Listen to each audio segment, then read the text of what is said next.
Salut, quoi de neuf? C'est Aniwa, et je suis trop excité de partager avec vous la partie 14 du Manhwa, réincarné en champignon avec un système de niveau. La ville est en chaos à cause de l'apparition du monstre muté en ville. Heureusement, les aventuriers viennent d'arriver et, grâce à leur travail d'équipe, ils parviennent à le vaincre. Cependant, alors qu'il tombe, il ressuscite peu après, et à chaque résurrection, il devient plus fort. Heureusement, après une série de coups des aventuriers, il était trop étourdi pour bouger, et avant qu'il ne puisse se remettre, Yujin apparaît du ciel, montant un dragon, et sans aucune hésitation, il descend et utilise son attaque de lance-d'âme de dragon pour finir le monstre en un seul coup.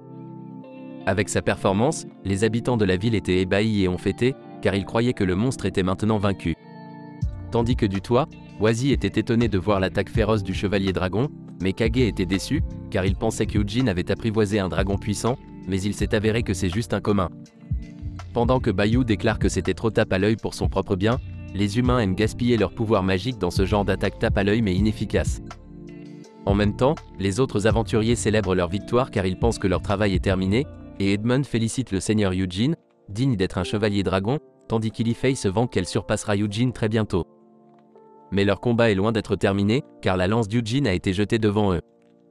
Ils ont vite réalisé que quelque chose n'allait pas, alors quand ils ont levé les yeux, ils ont vu Yujin être enchevêtré par les tentacules du monstre, incapable de bouger, pendant que son pouvoir magique était drainé. Maintenant qu'il était dans la panade, il a appelé son dragon, donc, il a immédiatement formé un feu dans sa bouche pour attaquer. Inopinément, les tentacules du monstre ont atteint où était le dragon et ont transpercé sa bouche à la place. Cependant, l'attaque du monstre n'était pas terminée, car ses tentacules ont tranché vers le bas, coupant le dragon en deux. Maintenant, avec son sang qui goutte sur le visage d'Yujin, seule la stupéfaction peut être vue dessus. Voyant la situation était grave, les autres aventuriers ont lancé rapidement leur attaque puissante pour aider Yujin à s'échapper, ce qui a également rendu les choses plus difficiles à voir. Alors que la poussière recouvrait l'endroit, Adrien sentait quelque chose qui s'approchait d'eux, il a donc prévenu ses coéquipiers et a avancé pour bloquer l'attaque. Malheureusement, le monstre était maintenant plus puissant que jamais, il a donc facilement transpercé son bouclier, tuant à la fois Adrien et l'assassin. Et avec le dernier souffle d'Adrien, il avertit ses camarades de guilde de fuir et de se sauver. Cependant, avec ce retournement de situation, Elifei était trop choqué pour bouger, donc Edmund est allé la sauver, et a lancé son bouclier magique pour dévier l'attaque. Mais le monstre était trop puissant pour eux pour gérer sa puissance brute, donc le bouclier se brise bientôt, et tous les deux étaient assommés. Voyant ses compagnons se faire massacrer, Yujin ne pouvait rien faire d'autre que crier de rage. Cependant, il n'a pas le temps de s'inquiéter du bien-être de quelqu'un d'autre, car le monstre a décidé de le battre à plusieurs reprises, et avec ça, il a été assommé. Maintenant inconscient et incapable de lutter, le monstre utilise son talent d'ascension de l'Obloki, et dévore Yujin tout entier, augmentant instantanément la puissance du monstre de manière immense. Maintenant, le monstre a l'air plus sinistre, pendant que les habitants de la ville perdent espoir, car ils ne peuvent que crier de peur. Peu après, maintenant que le monstre a terminé sa démonification, il peut parler, et ses motifs sont clairs, car il ne cesse de dire qu'il doit tuer pour le dieu démon. Tandis qu'Elifei est choquée au-delà de la reconnaissance, loin de son comportement normal, car elle pleure pour que quelqu'un la sauve, et maintenant qu'elle a perdu tout espoir, elle se souvient de tous ceux qui se sont moqués d'elle, et tous les doutes qu'elle a entendus, lui disant combien elle ignorait à quel point le monde réel est vraiment effrayant. Une gosse gâtée protégée par le roi élémentaire, même son propre frère pense qu'elle est faible. Maintenant, voyant l'horreur de ses propres yeux, elle a réalisé qu'ils avaient raison depuis le début, et quand le démon a laissé échapper son aura puissante, elle a ressenti encore plus le désespoir. Face à son impuissance, elle accepte sa réalité, tremble de peur et prie son père royal de la sauver. Heureusement pour elle, Wazi et Piggy décident de se joindre au combat, ils appellent le démon depuis le toit, le menaçant de le stopper sinon ils vont lui botter son petit derrière. Elifei les regarde, mais avant qu'elle ne puisse comprendre ce qui se passe, Bayou fait pousser un champignon pour qu'elle dorme. Et comme la forme de roi démon de ce diable est un peu différente, et l'aura autour de lui est beaucoup plus faible que celle d'un roi démon transformé à partir d'un monstre de niveau roi, ils sont plus détendus et laissent Wazi et Piggy s'en occuper en premier. Donc maintenant Piggy et Wazi chargent le démon en même temps, et pour annuler son attaque, Piggy se transforme en sa forme humaine, et utilise son coup de poing de cochon pour repousser les tentacules, directement à l'attaque de son point faible, renversant le démon. Mais avant qu'il puisse se remettre, Wazi le rattrape en utilisant le coup de champignon, et se transforme en plein air pour utiliser la danse de l'épée de champignon, coupant facilement ses mains.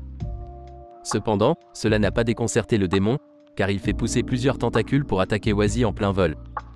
Heureusement, Wazi réussit à utiliser son explosion de champignons pour esquiver les tentacules qui arrivent en plein vol. Cependant, le nombre de tentacules a augmenté de façon exponentielle et a réussi à coincer Wazzy.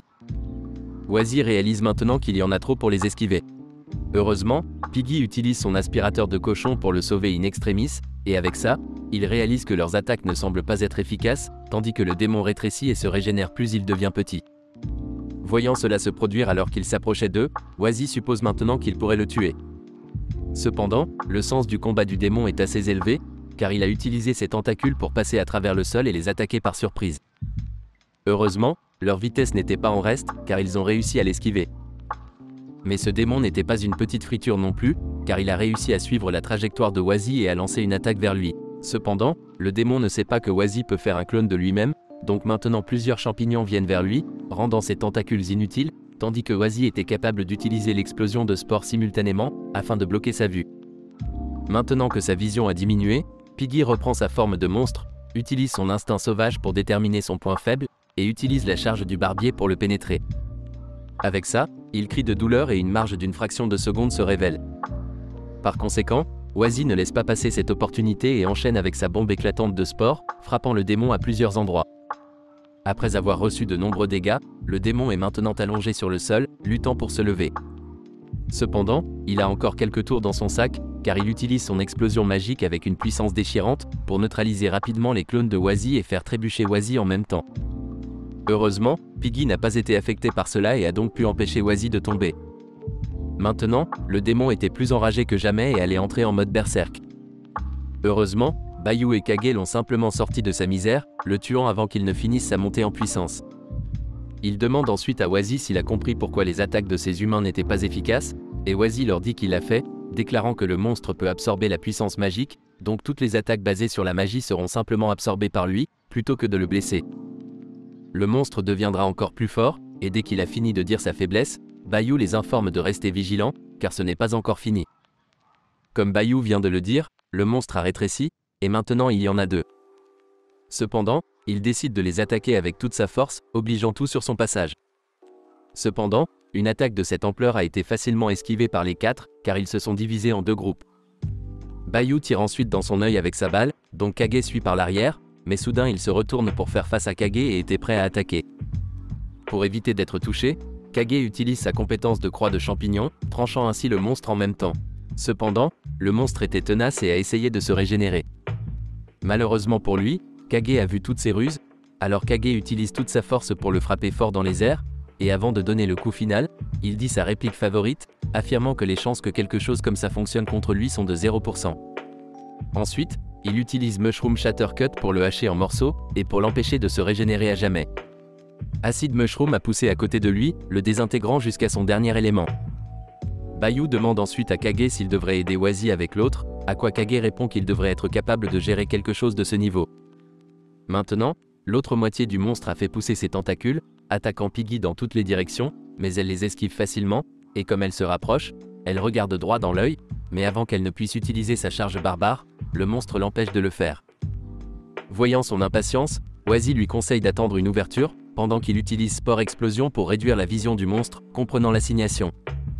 Il utilise Plowing pour se cacher sous terre, pendant que Wazzy s'occupe de lui d'en haut. Maintenant que le monstre ne voit que Wazzy, il l'attaque avec tous ses tentacules, que Wazzy esquive facilement, tout en utilisant simultanément Spore Explosion pour couvrir le champ de spores de champignons.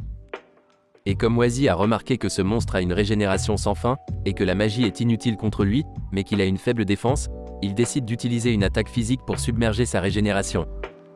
Inopinément, le monstre a soudainement grandi quand Wazzy s'est rapproché, donc maintenant qu'il le voit, il n'a pas hésité à lancer tous ses tentacules sur lui, mais Wazzy utilise son bouclier de champignons pour les bloquer tous, et avant qu'il ne puisse rétracter tous ses tentacules pour attaquer à nouveau, Piggy émerge du sol pour le prendre au dépourvu. Et avec Barbarou Charge, le monstre a été projeté en l'air. Wazzy enchaîne ensuite en utilisant Spore Manipulation pour contrôler toutes les spores de la zone, et dès qu'il recouvre le monstre de spores, il ordonne à Piggy de l'allumer, alors sans perdre une seconde, Piggy prend une bûche enflammée et la jette vers le monstre, enflammant ses spores pour qu'elles explosent. Wazzy donne toujours tout ce qu'il a en utilisant Spore Manipulation, afin de concentrer toutes les spores sur lui avec une source d'allumage, de sorte que le feu qui en résulte devrait être suffisant pour le réduire en cendres. Parce que ce n'est pas de la magie, c'est simplement de la science, alors avec ça, il l'a complètement dominé. Pendant ce temps, Bayou et Kaguya sont émerveillés par sa façon de se battre, car elle est différente de tous les précédents rois des champignons. Même Bayou ne pouvait pas prédire comment Wazy utiliserait les caractéristiques uniques des champignons, mais ils savent que Wazy a encore besoin de beaucoup d'entraînement car ce n'est pas la limite de son potentiel. J'aime beaucoup cette série et j'ai hâte de continuer à la lire. J'ai donc décidé d'aller de l'avant et de faire une partie 15. Merci d'avoir regardé cette vidéo. N'oubliez pas de laisser un j'aime et de vous abonner si vous avez aimé et d'activer la cloche de notification pour ne jamais manquer une nouvelle vidéo d'Aniwa. À la prochaine fois les gars, prenez soin de vous.